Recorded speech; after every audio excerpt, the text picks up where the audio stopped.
Yo folks, and welcome to the channel. My name is Bork. In today's video we'll be talking about Revived Witch, some beginner tips that I found. Let's go ahead and jump right into this. First things being is the rewards that we get. Warped Hymn Sinatea, it's going to be this character. She's going to be a single target AoE sort of healer. She's going to be really good early on in the game, so that makes the re-rolling process much easier. I think these like cryolites are going to be used for summoning. We'll find out a little bit later, but mana is going to be really important for upgrades. I just want to annotate that really quick. Developer notes in case you want to look at it, some lore, and let's go ahead and look at the characters. Now, a Fallen, she's gonna be your premier tank in this game. Tanks are very necessary. I love how cute like the art is for the pixel art. And then you also have someone like Luan right here. I'm just pointing her out because she's the waifu that stood out to me. I love her animations. Oh my goodness, like we gotta appreciate the waifus at the end of the day. And then we also have Ushpia right here. I think she looks absolutely stellar. She's gonna be your poison waifu. Gotta give love to the dark skin waifus all day. Let's go ahead and jump into the actual beginner stuff. We have 2DVF who provided this Google Doc right here, all the stuff on how to start and everything, and then I placed it over here in my Google Doc. So there's going to be 4 UR heroes that you can collect at the very beginning on this beginner pool. It's going to be like a 10 by 10 roll. Essentially think of it like the Epic 7 sort of reroll format where you have like 10 summons that you can do and you'll be presented with characters and you'll keep the ones that you want. So let's talk about Fallen really quick because she's really hyped up. She essentially generates a shield based off of her HP 24%. Then she takes all the damage dealt to all allies within the next 10 seconds. So essentially she's going to be your massive like taunt tank that you want, and then she's also going to be providing physical and magical defenses for the first few seconds, and she is also going to be immune to all damage. So that's going to be insane. Obviously there's going to be a lot of things that keep her alive, at least with the barrier ability. Then you have actual Holy Radiance right here, deals magic damage 300% of the attack to all enemies, dispel their buffs, and reduce their magic defense by 40% based off of a Fallen's magic defense for 10 seconds. So that's pretty good. And then her passive, she's gonna auto cast her Holy Radiance, so she's gonna be triggering, you know, more magic defense breaks over time. Honestly, she's like sort of like the perfect character. She can go invincible, she can generate a shield, she has magic defense breaks out the waz. Then you have Caledonia right here. It's gonna be the physical variant. Just note that she is going to be providing heals on all allies on her Plume of Guard. And then Overwhelming, it's gonna be like a knockback. It's gonna be immune to all damage and debuffs along the way. Each enemy is knocked off for 0.5 seconds, and then she's gonna be dealing some physical damage, and then she's also going to be doing some physical defense reduction by 5% of her physical defense every time they take damage up to 100%. So pretty cool stuff right here. And then she also has like this ability to reduce the amount of damage she takes based off of the HP that she loses. She'll also, you know, get her debuffs removed. So these two characters, you ideally want to get them. Out of the first like re-rolls that you get, it's not really worth it to get Akasha or Healer 2NL. And the reason why you don't want someone like Akasha is because she's going to be a physical DPS. You are going to have a slew of picks when it comes to like actual DPSs. They're just going to hand them out to you. When it comes to like the tanks in the game, you don't really have very many options, and you want as much survivability as possible. So, you know, regardless of what tier lists say, you know, waifu over meta, ideally just pick a tank that will help you and vibe with you so you can actually enjoy the game without any too difficulties, because it doesn't matter if your DPS isn't good as long as you can essentially heal and keep your members alive during like the boss fights, and that's all that matters. And there's gonna be bosses that have desperate attacks that might be doing like, you know, a last hit, and a Fallen, you know, providing like that barrier at a clutch moment, making herself immune to damage would be really cool to essentially, you know, keep yourselves alive. But something to take into account. And you don't really need 2NL in the very beginning because you're gonna get Cynthia, you know, absolutely for free. You know, we talked about it earlier. As you can see right here, Cynthia, she's gonna be free, and she's gonna be providing like a single ally heal plus an all ally healed HOT heal over time on her Hymn to Bandage, which is really cool. 2NL is she's like more of your standard healer. Like she's gonna heal all allies, she's gonna heal all allies for a couple seconds as well. She's gonna be providing some attack buffs, but very similar characters in some regard, except 2NL is just a better healer overall because she can heal all allies more frequently, right? But those are the first couple of characters that we can essentially take a look at. There's gonna be like beginner events for everyone going into the game as well, but the reroll process seems to be relatively easy since they have a built-in reroll with a 10 times summon, you know, essentially going over 100 times, or at least 10 by 10, right? So the next thing being is the way you enhance the dolls. All these characters you can see right here, they're all going to be dolls in some ways, right? So that's the nomenclature that they want to go off by, or you could just call these dolls your waifus because that's more cultured. When it comes to this, you want to go for mana, ascension materials, skill materials, and then doll equipment. Mana is going to be used for everything, so you're going to want to essentially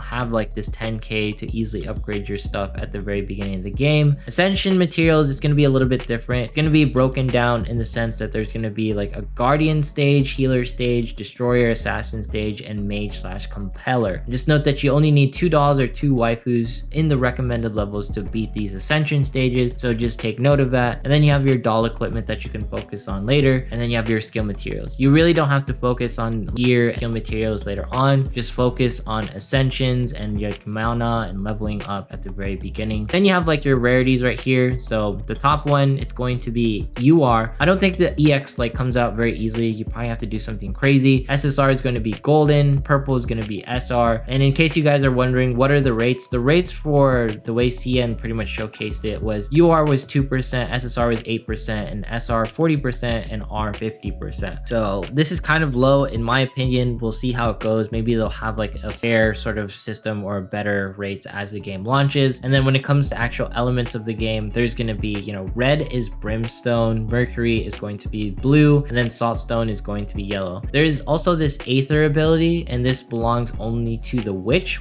of the void. And I guess she's going to be like all encompassing. Like she doesn't really have like an element per se, and she has some damage reduction abilities. I think she's an interesting character, and she is going to be of a mage variant, so a fallen going to pair with the main character very easily. Another reason why it's just recommended to roll for a felon, but you can do whatever you want at the end of the day. I'm not forcing you to do it. There's going to be some purchasing guides as well where you can buy like monthly cards. That's a recommendation. There is going to be a pay to play exclusive character known as Celia right here. We'll talk about it later what she looks like. Just note that she is going to be physical oriented, so a fallen obviously will not pair with her. Stamina usage is going to be important, and again it's going to be mana, ascension materials, skill materials, and then doll equipment at the very last. It is recommended to refill your stamina in case you want to sort of produce or essentially beat the game faster. And then there's going to be like this sort of recommendation where you run a magic team just because it's easier. You could also run like mixed teams, like physical teams only, or like physical and magical. It's up to you how you want to do things, but the main like compelling units for mage teams is going to be Mynheer and then Compeller Amani. So Mynheer is going to be a single target DPS when they found out the skills for this character. Obviously it's not going to be good farming and all that stuff. And then you have Amanami. Now when it comes to her, she's also going to have a heal, and then she's going to have increased magic damage, so she's going to provide some buffs, and then she's going to provide even more buffs, increase all allies damage dealt by 10%, 5 per seconds, up to 20%. She sounds like a beast. Honestly, she sounds like a better healer than Cynthia in some ways, so this seems like really cool that Amani's in the space and Mynheer just being like the boss killer. I'm pretty sure there is like an equivalent in like the physical space, but it's just really hard to argue when you have like those two powerhouses on the magical variants. All right, and then we talked about like the elemental lineups. There is going to be buff effects, so for example, if all of the dolls on the main line of the same element, then you will get HP, attack, and defense plus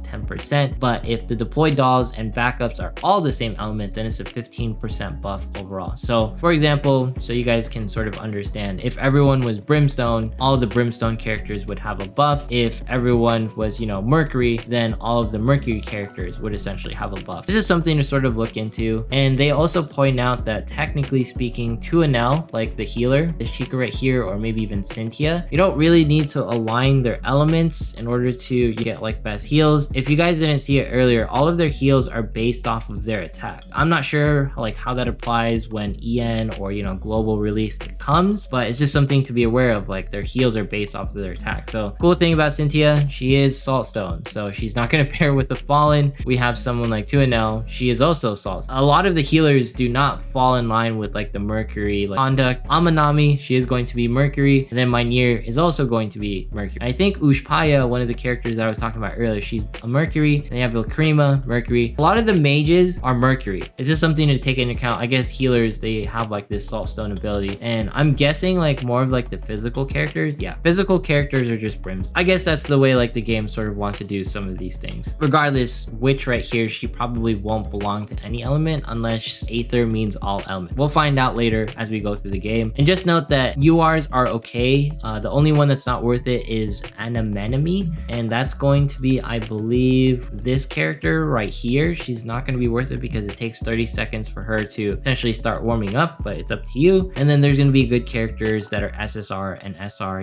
Ushpaya, Arcana, Lacrima, Norn. And the reason why like characters like Lacrima and then Ushpaya are really good. Ushpaya has like poison ticks, which is obviously going to be valuable if you want to run stall teams with the Fallen. And Ushpaya also has a stun for 0.5 seconds, so you could interrupt the enemy just a little bit. And then Lacrima is really cool because she has like the stun ability again with 1 second. So I think that's going to be really nice. I'm curious what this order energy does. There seems to be other energy aspects to this game that I'm very curious to find out for the longevity of the game. Yeah, those are like going to be like the different aspects that you can sort of look into when you're going into Revived Witch. But the thing that I want us to take out of the most, because this is all CN information, a Fallen or Caledonia. Pick one of the two, get one of the tanks, like do whatever you need to do, and then everything else will fall in line. Just note that Sinatea is going to be doing heals, and it's going to be based off of her attack. She's going to be Saltstone, and that sort of triggers me because a Fallen and like Caledonia are not Saltstone.